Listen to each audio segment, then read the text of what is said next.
Hello दोस्तों, नमस्कार। आप सभी लोगों का एग्जाम लवर्स पर बहुत बहुत स्वागत है। साथियों, आज उत्तर प्रदेश शिक्षा सेवा चयन आयोग प्रयागराज द्वारा आपके जो यूपी टीजीटी और यूपी पीजीटी की जो भी आने वाली वैकेंसी है, उस वैकेंसी के रिगार्डिंग उनके जो लेटेस्ट सिलेबस हैं यानी अपडेटेड सिलेबस को आउट किया गया है।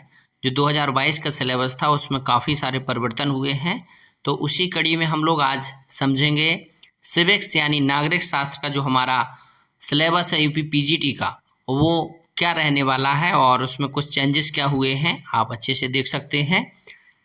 अलग अलग नाम से हम लोग बोलते हैं, किसी किसी पॉलिटिकल साइंस शब्द हम लोग यूज करते हैं, लेकिन उत्तर प्रदेश में जो फॉर्म आता है उसमें सिविक्स लिखा होता है। तो आज इसको हम सिविक्स यानी नागरिक शास्त्र समझेंगे। इसका सेक्शन ए यानी विभाग आ, आप लोग बहुत अच्छे से जानते हैं कि सबसे पहले हम कोई विषय पढ़ते हैं तो उसके बारे में जानते हैं। तो इसमें भी बहुत अच्छे सिलेबस में बताया गया कि नागरिक शास्त्र उसका अर्थ क्या है, उसकी परिभाषाएं अलग अलग जो हमारे दार्शनिक हुए, विचारक हुए, उनके द्वारा क्या दी गई है, इसकी प्रकृति क्या होती है और इसके क्षेत्र क्या होते हैं। नागरिक शास्त्र का राजनीति विज्ञान के साथ, राजनीति शास्त्र के साथ क्या संबंध है, राजनीतिक सिद्धांत और राजनीतिक दर्शन से इसमें क्या अंतर है, इसके बारे में जानेंगे। इसके बाद राजनीति शास्त्र का राजनीति विज्ञान के साथ, समाज शास्त्र के साथ, अर्थशास्त्र के साथ, इतिहास के साथ, भूगोल के साथ, मनोविज्ञान के साथ तथा नीति शास्त्र के साथ यानी एथिक्स के साथ इसके क्या संबंध है। राजनीतिक विज्ञान और नागरिक शास्त्र में भी काफ़ी अंतर होता है, उसको भी हम लोग समझेंगे। ये सिलेबस अपने आप में एकदम पूरा डिफाइन है और इस बार का सिलेबस काफ़ी अच्छा मेरे हिसाब से है।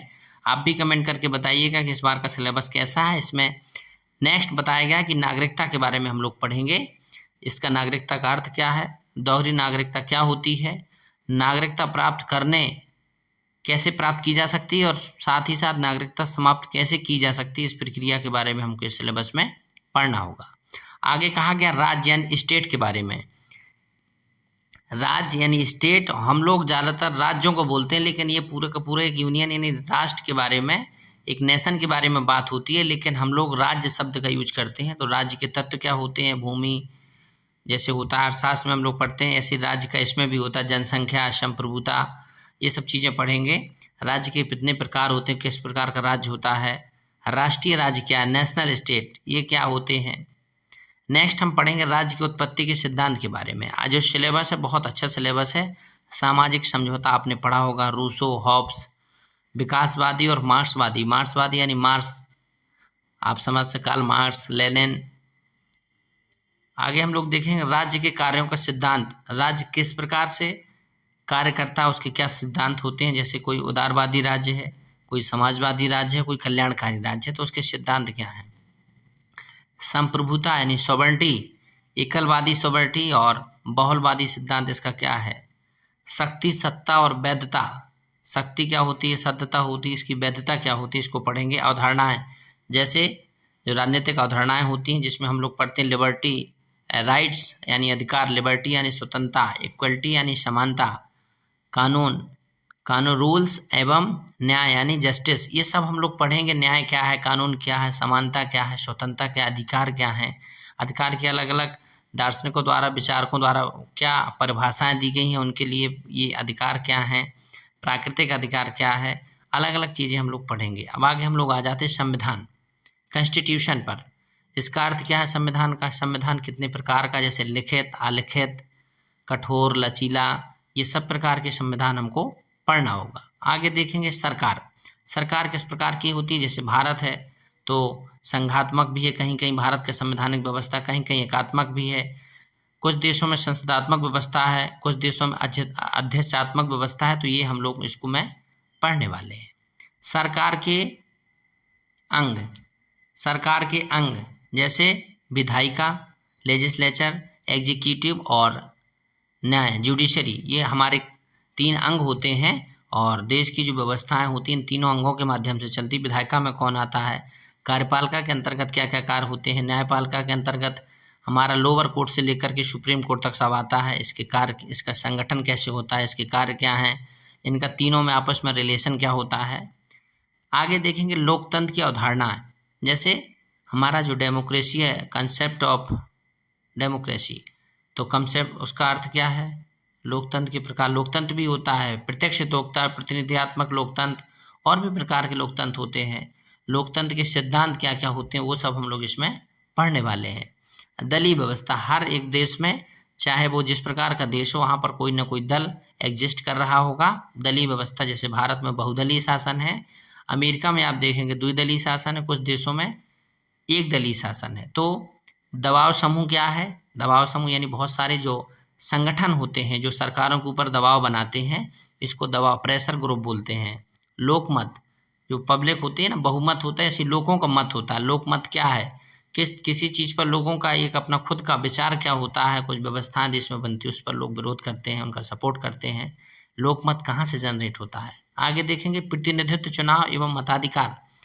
जो इलेक्शन है हमारे, चुनाव कई प्रकार के होते हैं, चुनाव की प्रक्रियाएं अलग प्रकार की होती हैं, उसको पढ़ेंगे। मताधिकार यानी वोट का जो अधिकार है हमारा, किस प्रकार किसका वर्णन किया गया है, कितने साल तक के लोग वोट दे सकते हैं, किस देश में किस प्रकार की वोट देने की व्यवस्थाएं हैं, ये सब हम लोग जानेंगे। पहले 21 वर्ष थी, अब 18 वर्ष है, किस संशोधन के माध्यम से, तो ये सब चीज़ मताधिकार। और मताधिकार होता क्या है कि वोट देने का अधिकार, जिसको मताधिकार बोलते हैं। भारतीय राजनीति व्यवस्था की समक्ष चुनौतियां, यानी भारत की जो वर्तमान में राजनीति उसमें बहुत सारी चुनौतियां हैं, जैसे कास्टिज्म, भाषावाद, संप्रदायवाद और क्षेत्रवाद। हर जगह होता है, हर व्यक्ति, संप्रदाय, क्षेत्र, भाषा, जाति की हर देश में व्यवस्थाएं हैं, हमारे देश में भी इस प्रकार की व्यवस्थाएं देखने को मिलती हैं। तो इनकी चुनौतियां क्या हैं, इनसे आगे देखते हैं। भारतीय राजनीति में नवीन प्रवृत्तियां, जो राजनीतिक विज्ञान में, भारतीय नहीं, जो राजनीतिक पॉलिटिकल साइंस में जो नई प्रकार की प्रवृत्तियां आई, जैसे उदारवाद, निजीकरण, वैश्वीकरण, स्वतंत्रतावाद, समतावाद, शासन की अवधारणा, जैसे राष्ट्र राज्य, बहस, लोकतांत्रिक विकेंद्रीकरण और पंचायती राज, ये नई प्रकार की व्यवस्थाएं हैं। पहले इस प्रकार की व्यवस्थाएं नहीं हुआ करती थी। राजनीति विज्ञान नागरिक शास्त्र का बड़ा हुआ रूप होगा, उसमें हम लोग समझेंगे नव सामाजिक आंदोलन, ये सब चीज़ें क्या राजनीति विज्ञान में नव प्रवृत्तियां आई हुई हैं, उसके बारे में पढ़ेंगे। अब पढ़ेंगे हम लोग भारतीय राजनीतिक विचारक।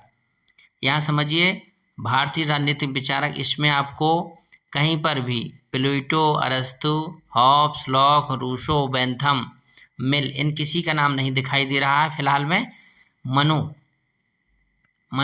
आप बहुत अच्छे से जानते होंगे। मनु यानी मनुस्मृति जो बोलते हैं, उसमें बहुत सारे मनु के विचार हैं। कौटिल्य, जिनके द्वारा अर्थशास्त्र लिखा गया। महात्मा गांधी, भारत के राष्ट्रपिता, जिनके द्वारा बहुत सारी चीज़ें, सत्य के साथ मेरे प्रयोग, सत्य, अहिंसा, उनका अपना खुद का मूवमेंट, बहुत सारी चीज़ों पर उनके अपने विचार थे, वो पढ़ेंगे। डॉक्टर अम्बेडकर, डॉक्टर भीमराव अम्बेडकर जिनका पूरा नाम है। पंडित दीनदयाल उपाध्याय, अंत्योदय, उनके बारे में पढ़ेंगे।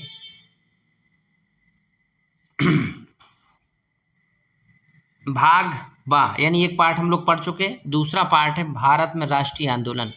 भारत में राष्ट्रीय आंदोलन हुए, इनकी शुरुआत कब से हुई और इनकी क्या प्रवृत्ति रही, किस प्रकार के नेताओं ने इसमें भाग लिया, और भारत की जो स्वतंत्रता की बात है वो कैसे आगे बढ़ी। संवैधानिक विकास, यानी हमारा देश बहुत सारे नेताओं द्वारा प्रेशर किया गया अंग्रेजों पर, ब्रिटिश शासन पर, कि हम अपने देश का संविधान खुद बनाएंगे। तो उस संविधान का विकास कैसे हुआ, इससे पहले भारत में संवैधानिक व्यवस्थाएं अंग्रेजों द्वारा कैसे शुरू की गई थी, regulating act, east India act, Bharat शासन अधिनियम, ये सब चीज़ें हम लोग पढ़ेंगे। उसके बाद संविधान सभा, कॉन्स्टिट्यूट असेंबली, संविधान सभा बनी, किस मिशन के तहत, संविधान सभा में कितने सदस्य थे, भारत और पाकिस्तान का बाद में बंटवारा के बाद कितने सदस्य बचे, रियासतों से कितने लोग थे, ये सब हम लोग कमिश्नरी से कितने थे पढ़ेंगे।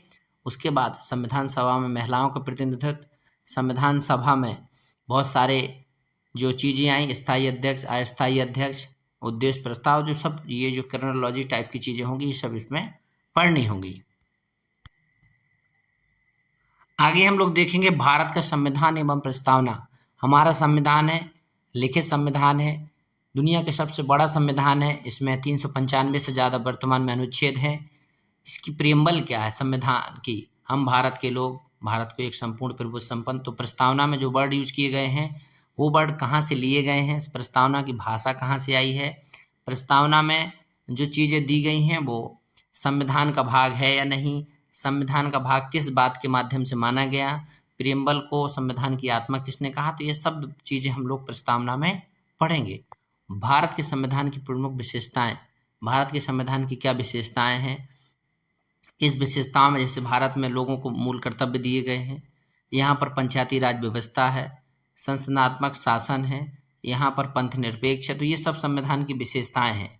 मूल अधिकार यानी फंडामेंटल राइट्स और फंडामेंटल ड्यूटीज हमको इसमें दोनों पढ़ना होगा। फंडामेंटल राइट किस भाग में है, आर्टिकल 12 से 35 के बीच में कितने प्रकार के फंडामेंटल राइट्स हैं, इन फंडामेंटल राइट्स में से किस राइट्स को हटाया गया है और उस राइट्स को कहाँ पर प्रतिस्थापित किया गया है।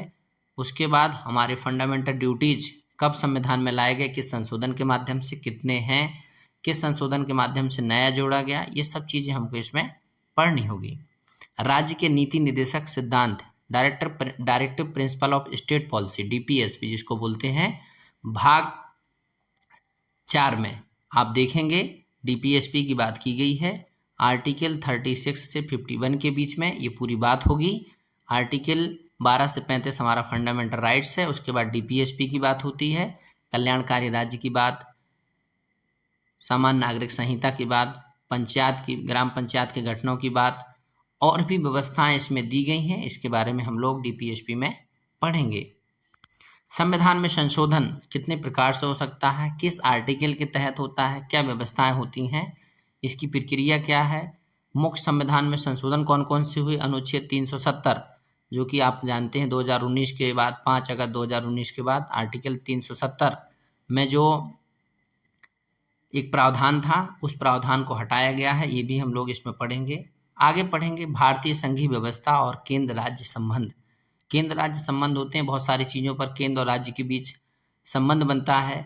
कुछ चीज़ों के बंटवारा को लेकर के, कुछ नदियों के बंटवारा को लेकर के, कुछ संविधान में जैसे अनुदान वगैरह की व्यवस्था है तो इसमें संबंध स्थापित होते हैं, उसके बारे में हम लोग पढ़ेंगे। आगे हम लोग पढ़ेंगे केंद्र सरकार के बारे में। केंद्र सरकार यानी हमारा जो संघीय गवर्नमेंट है उसके बारे में पढ़ेंगे, इसकी क्या व्यवस्थाएं हैं, राष्ट्रपति का चुनाव कैसे होता है, इसकी शक्तियाँ क्या हैं राष्ट्रपति की, उनके कार्य क्या हैं, राष्ट्रपति की आपातकालीन व्यवस्था क्या है, जैसे आर्टिकल 352, 356 और 360। फिर उपराष्ट्रपति यानी भारत के बाद भारत का दूसरा नागरिक, फर्स्ट तो हो गए हमारे प्रेसिडेंट, सेकंड वाइस प्रेसिडेंट, इनका चुनाव कैसे होता है, इनका कार्य क्या होता है। उसके बाद मंत्रिपरिषद, मंत्रिपरिषद और मंत्रिमंडल क्या है, इनकी शक्ति क्या होती है, इनकी संरचना क्या है, इनका कार्य क्या है। आगे पढ़ेंगे हम लोग राज्यसभा और लोकसभा, हाउस ऑफ स्टेट और लोकसभा, यानी ये जो चीज़ें हैं इनका संबंध क्या है, इनके बीच में हम लोग देखेंगे कि राज्यसभा को कौन सा सदन बोलते हैं, लोकसभा को कौन सा सदन बोलते हैं, लोकसभा की सदस्य संख्या कितनी है, राज्यसभा की कितनी है, राज्यसभा के पास विशेष प्रावधान क्या हैं, लोकसभा के पास विशेष प्रावधान क्या हैं, किसके पास ज़्यादा शक्तियाँ होती हैं, कौन ज़्यादा प्रभावशाली हो सकता है, ये सब चीज़ें इसमें हमको पढ़ना होगा। केंद्रीय न्यायिक व्यवस्था, अब हमारा जुडिशरी सिस्टम पे हम लोग बात करेंगे। सुप्रीम कोर्ट, इसकी संरचना और क्षेत्राधिकार क्या है, जुडिशियल रिव्यू यानी न्यायिक समीक्षा क्या है, लोकहित जो हमारे बहुत सारी पीआईएल दायर की जाती हैं उनके बारे में बात करेंगे, और जुडिशियल एक्टिवनेस यानी न्यायिक सक्रियता, इसके बारे में भी हम लोग, न्यायिक सक्रियता होती है जैसे स्वतः ही बहुत सारी चीज़ों पर केस हो जाता है, पीआईएल दायर करना, जैसे किसी भी बात को लेकर गवर्नमेंट एक्शन नहीं ले रही है तो पब्लिक इंटरेस्ट लिटिगेशन दायर किया जा सकता है। न्यायिक समीक्षा, गवर्नमेंट द्वारा बहुत सारे रूल्स बनाए जाते हैं, क्या ये फंडामेंटल राइट्स के तहत हैं, क्या ये संविधान सम्मत है, इसको न्यायिक समीक्षा बोलते हैं। सर्वोच्च न्यायालय का ये सब काम होता है। आगे देखेंगे राज्य सरकार की संरचना। अब राज्य स्तर पर देखेंगे, खासकर हम उत्तर प्रदेश के बारे में पढ़ेंगे क्योंकि हमारा जो पेपर है वो यूपी का है। यहाँ की राज्यपालिका जिसमें राज्यपाल आएंगे, मुख्यमंत्री आएंगे, मंत्रिपरिषद आएगी, तो ये सब चीज़ें हमको पढ़ना होगा। राज्यपाल, मुख्यमंत्री, इन सब के काम, मुख्यमंत्री की नियुक्ति कैसे होती है, उनकी शक्तियाँ क्या हैं, मंत्रिपरिषद क्या है और राज्यपाल के साथ मुख्यमंत्री के क्या संबंध होते हैं। राज्य विधानमंडल, वही लोकसभा और राज्यसभा जैसी स्थिति पढ़ेंगे। फिर उसके बाद न्यायपालिका, उच्च न्यायालय हमारा जैसे प्रयागराज उत्तर प्रदेश में है, इसकी संरचना क्या है, इसका कार्य क्या है, इसके क्षेत्राधिकार क्या क्या हैं। स्थानीय सरकारें जैसे लोकल गवर्नमेंट होती हैं जो हमारी, उसके बारे में पढ़ेंगे। और स्थानीय स्वशासन, 73वां संविधान संशोधन और 74वां संविधान संशोधन के माध्यम से स्थानीय स्वशासन की व्यवस्था लाई गई। जिला मजिस्ट्रेट, जैसे आप देखते हैं जिला मजिस्ट्रेट का मतलब होता है डीएम, उसकी शक्ति क्या है, उसकी कार्य क्या है, उसके जिले में भूमिका क्या होती है। जिला न्यायालय जो हमारा जिला कोर्ट होता है उसके क्या संरचना होती है, उसका कार्य क्या होते हैं, ये पढ़ेंगे। लोक अदालत, अब एक नया मुद्दा आया था कि बहुत सारे केस जो करोड़ों की संख्या में भारत की न्यायिक व्यवस्था में हैं, जो इस समय पेंडिंग में है, तो ऐसी व्यवस्था लाई जाए लोक अदालत, जिसके माध्यम से समय समय पर बहुत सारे केसों को आपसी सहमति से बहुत सारे चीज़ों को कम किया जाए। तो लोक अदालत पढ़ेंगे हम लोग। आगे देखेंगे स्थानीय स्वशासन की अवधारणा, 73वां और 74वां संविधान संशोधन एकदम अच्छे से पढ़ेंगे, क्योंकि ये द मोस्ट है। इसमें कौन कौन सी समितियों के माध्यम से कैसी अनुशंसा की गई, फाइनली ये कब लागू किया गया संविधान में, और पंचायती राज दिवस कब मनाया जाता है, ये सब चीज़ें इसको पढ़ना होगा। भारत में लोक निगम एवं आयोग, देखिए बहुत सारे आयोग हैं जो कि संविधान द्वारा बनाए गए हैं, कुछ संविधान इतर हैं, तो इन दोनों को पढ़ना होगा। जैसे योजना आयोग संविधान इतर है, एक आप अच्छे से जानते हैं। योजना आयोग का अब स्थान ले चुका है नीति आयोग। नीति आयोग आगे हमको पढ़ना ही है। चुनाव आयोग यानी इलेक्शन कमीशन, यूपीएससी संघ लोक सेवा आयोग के बारे में पढ़ना है। राज्य लोक सेवा यूपीपीएससी जैसे उत्तर प्रदेश का है। अंतर्राज्यीय परिषद होती हैं राज्यों में आपस में नदी जल बंटवारे को लेकर अंतर्राज्यीय परिषद बनती हैं। और लोकपाल, जो इस समय लोकपाल का मुद्दा था, एक समय आपने नाम सुना होगा अन्ना हजारे का, उस समय शब्द निकल कर बहुत ज़्यादा आया था। और लोकपाल की नियुक्ति गवर्नमेंट करती है। लोकपाल का क्या काम होता है, लोकायुक्त, लोकपाल एक बिल होता है, लोकपाल के तहत काम होता है। लोकायुक्त बनाए जाते हैं हर राज्य में, उनकी क्या भूमिका होती है उसके बारे में पढ़ेंगे। अब पढ़ेंगे भारत की नेक्स्ट में विदेश नीति, भारत की विदेश यानी फॉरेन पॉलिसी, जैसे नाम सुना होगा एक्ट ईस्ट, लुक ईस्ट, ये सब विदेशी पॉलिसी हमारी। तो भारत की विदेश नीति के निर्धारक तत्व क्या क्या होते हैं, गुट निरपेक्षता, नॉन एलिगमेंट मूवमेंट, राजनीतिक स्वायत्तता, यानी बहुत सारे हमारे देश की अपनी खुद की राजनीतिक स्वायत्तता है, हम अपना किसी चीज़ पर डिसीजन लेते हैं नहीं। भारत और उसके साथ साथ क्षेत्रीय संगठन हम लोग पढ़ेंगे, जैसे SAARC, South Asian Association for Regional Cooperation, BIMSTEC, SCO, BRICS, G20, बहुत महत्वपूर्ण संगठन है। हर एग्जाम में जीके जीएस में भी पूछे जाते हैं। लास्ट में हम लोग पढ़ेंगे संयुक्त राष्ट्र यानी यूनाइटेड नेशन, संयुक्त राष्ट्र संघ में भारत की भूमिका क्या है, शांति स्थापना की, संयुक्त राष्ट्र संघ में कई सारे शांति पीस मिशन होते रहते हैं। संयुक्त राष्ट्र संघ की सुरक्षा परिषद में भारत का दावा, आप जानते हैं सुरक्षा परिषद में 5 सदस्य होते हैं, स्थायी और 10 अस्थायी होते हैं। उसमें भारत इसकी बहुत लंबे समय से मांग करता आ रहा है कि भारत को स्थायी सदस्य बनाया जाए। तो उसमें भारत के दावे क्या हैं, उसमें कितना और भी चीज़ें हैं जो भारत के लिए बड़ा मजबूती दे रही हैं। तो ये सब चीज़ें हमको पढ़ना, पॉलिटिकल साइंस जिसको हम लोग अपना नागरिक शास्त्र का सिलेबस बोलेंगे, इसमें ये पूरा डिटेल सिलेबस था। आई होप एक एक पॉइंट पर मैंने बात की। हम लोग इस पर समय समय पर कुछ महत्वपूर्ण टॉपिक पर वीडियो लाते रहेंगे। मैं आपके जो है सिविक्स से मेरा पॉलिटिकल साइंस जिसको बोल सकता हूँ मैं, इससे मेरा पीजी है और मैं इसको बेहतर तरीके से आपको पढ़ाने का प्रयास करूँगा। शुरुआती दौर में हम लोग अभी सिलेबस को समझ रहे हैं, आगे जाके हम लोग कुछ महत्वपूर्ण चीज़ें, संविधान को शुरू करेंगे, विचारकों को पढ़ेंगे, बहुत सारी अवधारणाओं को पढ़ेंगे, मार्क्सवाद क्या है, उदारवाद क्या है, ये सब चीज़ें हम लोग धीरे धीरे समझेंगे। तो आई होप ये पूरा डिटेल सिलेबस था, आपने समझा होगा। आप यूपीपीजीटी की सिविक्स बेसिस से तैयारी कर रहे हैं तो आप एकदम तैयारी में लग जाइए। सिलेबस काफ़ी हमारे हिसाब से अच्छा है, आसान भी काफ़ी किया गया है, और थोड़ा सा ये भारत के परिप्रेक्ष्य में, उत्तर प्रदेश से आप रहने वाले, इसके परिप्रेक्ष्य में आप पढ़ें। और संविधान तो अपने आप में जानना भी बहुत ज़रूरी है एक नागरिक होने के नाते। और साथ ही साथ ये जो सिलेबस है इसको आप एक बार अच्छे से देख लीजिए, इसको ज़रूर पेन और कॉपी लेकर के नोट डाउन कर लीजिए, या इसका PDF अपने पास रखिए ताकि आप समय समय पर देख सकें कि हम किस टॉपिक को पढ़ रहे हैं, ये टॉपिक हमारे सिलेबस के अकॉर्डिंग है या नहीं। चलिए इन सब बातों के साथ आगे बढ़ते हैं और फिर किसी महत्वपूर्ण जानकारी के साथ आपसे जुड़ेंगे। रखिए अपना ख्याल, और ये सिलेबस आप बहुत अच्छे से देख लीजिए। और इन सिलेबस पर मैंने अपना एक एक पॉइंट पर प्रकाश डालने का प्रयास किया। आई होप आप लोग बात को भी समझे होंगे। चैनल पर नए हैं तो चैनल को सब्सक्राइब कीजिए, और मैं आपको बेहतर बताने का प्रयास करूँगा। मैं खुद आप लोगों के लिए कुछ बेहतर चीज़ें लाता रहूँगा। इन्हीं बातों के साथ अपने चैनल पर फिर से मिलते हैं आपसे। धन्यवाद।